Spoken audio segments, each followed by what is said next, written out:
Hi, welcome to News on 14, and today we have a special guest. Today we have Connie Haid. Connie, thanks for coming on the show today. Thank you for asking. Okay. How long have you been here in the village? Well, this January will be 6 years, and I've enjoyed it very much. Yeah, I see your name everywhere. Oh, thank you. No, for good reasons. Oh. Yeah. Have you always been interested in what's going on in the village? Absolutely. And I have some ideas that I would like to bring to the attention of the residents, and hopefully the administration will take heed. Yeah, I understand you have some plans for how to use the equity fund. It's called the Haid Plan.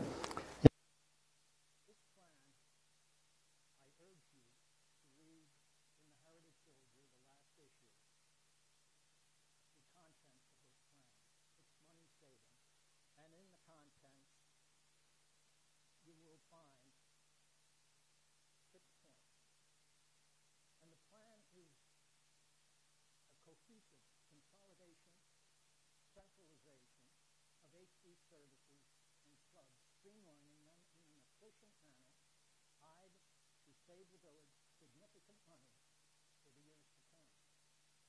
Now, there are 6 points in this plan, and the first point is to convert the fitness center misused reception area into a high-profile, 24/7 security village resident service center. The second is to improve the atmosphere, the halls and the reception areas of the activities building, and install a self-serve welcome center code. The third is upgrade the fireside and the lodge in accordance with a modified HD master plan. And fourth is turn the historical Winship Barn into an all-inclusive art and craft center. And the fifth one is convert the use of the stable for a more resourceful purpose, saving thousands of dollars a year. And sixth, improve the maintenance operations by installing a 3,000 square foot metal building, replacing all the storage and operations currently located in the Winship Barn. I would love to see the committees involved come back with their thoughts on this plan so we could have dialogue at a very near future date. To save money, make the facility buildings better for everyone, and not to and have it just come up to speed where we're not spending a whole bundle of money. Okay, and how do we do that? It's very simple, is to consolidate our services. Okay. And when we consolidate our services, you obviously will save money when you take our clubs and we put them all into one building. Okay. And we take the security that's down at the meeting house, and we take the 24/7 service person up on the hill, and bring them down to the fitness center. Okay. It's a one-stop shop. Yeah. So there you are saving money. Okay. If you take the maintenance crew out of the Winship Barn and put them up where they should be on East Hill, you will have the facility, the Winship Barn, have all the crafts in one building. Instead of having 5 people a day at the Winship Barn, which the wood shop is there, you would bring in all the people from the other crafts, and we would have 30 people a day. So there would be a cost saving there, and you would just take the stable and make it into cold storage. Boy, am I dry. So that is part of the savings. Also having a welcome center. In the activities buildings, as I said before, the activity at the fitness center, just like Heritage Hills, they would have the security and the 24/7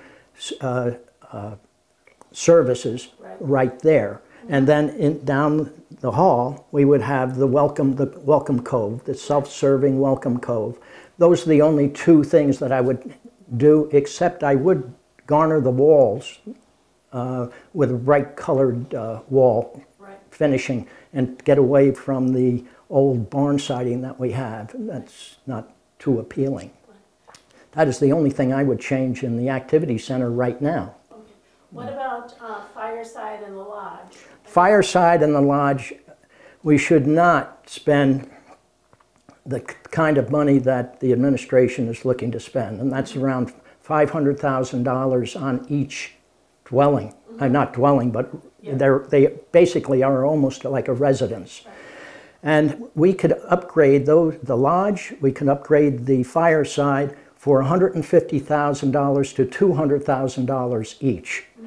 And we don't have to spend a lot of money. All they need are ADA bathrooms and ADA entrances. And that doesn't cost a lot of money. We would change the windows in the fireside to be energy efficient. I noticed there's a step there too, a step down. You've The been step changing down, that. that's a no-brainer. All you do is raise the step, and we would put the bathrooms or the lavatories alongside each other. Those would be ADA lavatories. In the lodge, we would have 2 regular men and ladies lavatories, and then also an ADA bathroom. And in the lodge, you would have an entrance, a simple entrance to the big gathering room of 150. You need 3 bathrooms in the lodge because that gathering room has the availability to hold 150 people. So to have just one bathroom would not be sufficient. We would also have a walking bridge, ADA walking bridge from the parking lot directly into the lodge. That would be prefabricated and very inexpensive. Let's see, what else? Fireside, the lodge. Were you going to do something with the maintenance operations? Well, the maintenance, as I had described before, is now the satellite maintenance is located at the Winship Barn in the subfloor. They should never be part of a facility building where we have residents going and attending the Winship Barn. What we should have is maintenance be back up on the hill where, I don't think I had mentioned it, but the satellite maintenance crew at the Winship Barn, what they do is pre-mix all the stanchions for flagpoles, for steps and things of that nature. They've mixed the cement down at the Winship Barn. They have to bring the bulk materials from the Winship, from maintenance down to the Winship Barn, and then make it and then transport it to wherever they're going to construct it. If they were already up on the hill, all the bulk materials are already there, so it's not double handling. And if we put up a 30 by 100 foot metal building, which was quite inexpensive on a slab construction, they would be all located in one area. They wouldn't be in a satellite area where they shouldn't be. I noticed you also you did or you're going to do a 3D CAD presentation of. Well, that was in my initial proposal, but I never got a reply back as to that I would be invited. So I would do that. But I also had a 3D CAD on the. When I was referring to it in the article, I did a 3D CAD presentation on the fitness center 4 years ago. That's probably what you are mentioning. Okay. But if people want to, are interested and they wanted to contact you, I mean, they would do that at Connie Haight at gmail.com? That's correct. What I was hoping is that I would get a reaction from the administration as to what they thought of the proposal and give a yay or a nay on the ideas. And I would love to work with the committees. I would love to be asked by the committees to come and work with them, but as of today, it hasn't happened. All right, hi, welcome back to News on 14, ladies and gentlemen, and please have pens and pencils and paper ready for a couple of things. There'll be some phone numbers listed with the different things that we're going to talk about, and there'll be some information at the end of the program, and we'd like to see you get that information down. The first thing I want to talk about is what? Guess what? Jazz Cafe? Jazz Cafe. How'd I know? Yeah, and that's going to be on Friday, September 14th.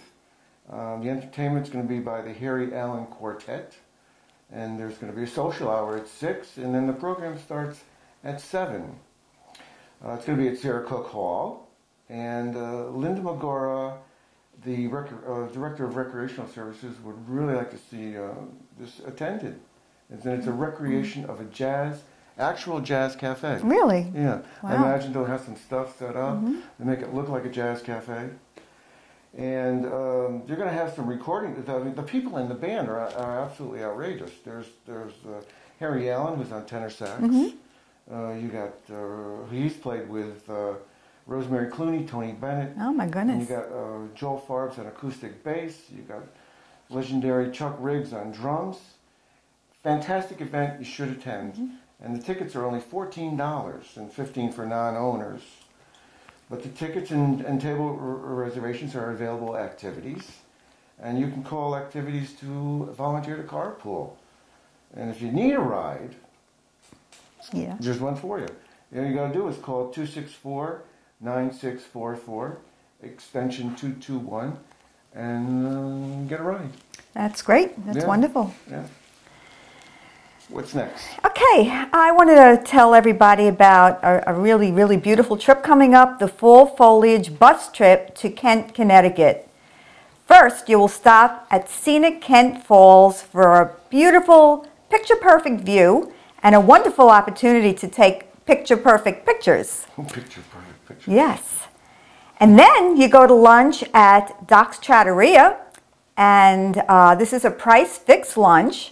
And your choices are pasta, eggplant rollatini, one of my absolute favorites. It turned out to be mine, too.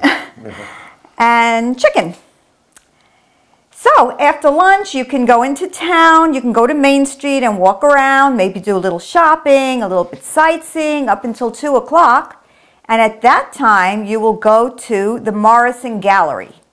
Now this is one of New England's largest galleries, and they feature contemporary art and sculpture. It's a really, really great place. This is going to be on October 12th. We leave Heritage Village at 9:30, arrive back at 4:30. The cost is $60 for owners and $63 for all others. And the deadline to register is October 2nd. That sounds like really beautiful. I love fall foliage because I lived in the city and I used to drive up this way just to see it. And now it's like right here. It's amazing. Yeah, and especially up in Kent. Kent really? is I've never gorgeous. been to Kent. Yeah. There's a skiing lodge up there. I can't remember the name of it. It's not in Kent, but I used to go up to stay in Kent and then drive over and ski. Nice. Beautiful. Back in the days. Yeah. College days. Wow. Okay. Tell us about the Westport Country Playhouse. What are they up to? And this is in Westport, Connecticut, and on October 24th. There is going to be a play called Raisin in the Sun. Oh, I love that play. Yeah, but there's a deadline. You have to get your tickets by October 3rd, and there's going to be a lunch from 12 to 1:30, and after that you're going to go see Raisin in the Sun. It's about a black family in the 50s and their quest for a part of the American dream in South Chicago. It's stirring, it's powerful. It's fantastic. I read the book, and I did a book report on it in high school, and it was so great that I kept using it all through high school. Every year I used the same book report, and I always got a great mark, but I really, really loved it. Well, I have to tell you, I didn't read the book, but I did see the movie. It was very good. I'm sure it was. Yeah. So there's a bus that's going to depart at 10:30 in the morning, and your estimated return is 5:30 in the afternoon. And it's $84 for owners and $88 for all others. So you're going to have a fantastic lunch. You're going to get orchestra seats Oh, good. and a deluxe coach for transportation. Cool. Yeah, it's going to be great. Yeah, sounds wonderful. Yeah. I see it. That's a really, really very powerful play. Very good. So what's next? Well, I want to talk about the Radio City musical Christmas Spectacular.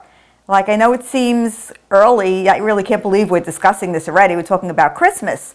But this year, it's going to be a totally different show. They've completely changed it. Because this year is the Rockettes' 85th year celebration of dance. It's going to be fantastic. The show features dazzling new dances, and they'll do a lot of their old favorites also. There's going to be breathtaking special effects and a brand new showcase featuring the Rockettes' costumes throughout the year. Wow. I mean, how fantastic is that? Yeah, that's right up your alley. Yeah. I know. As a matter of fact, I'm going to this with the whole bunch of my fellow happy tappers.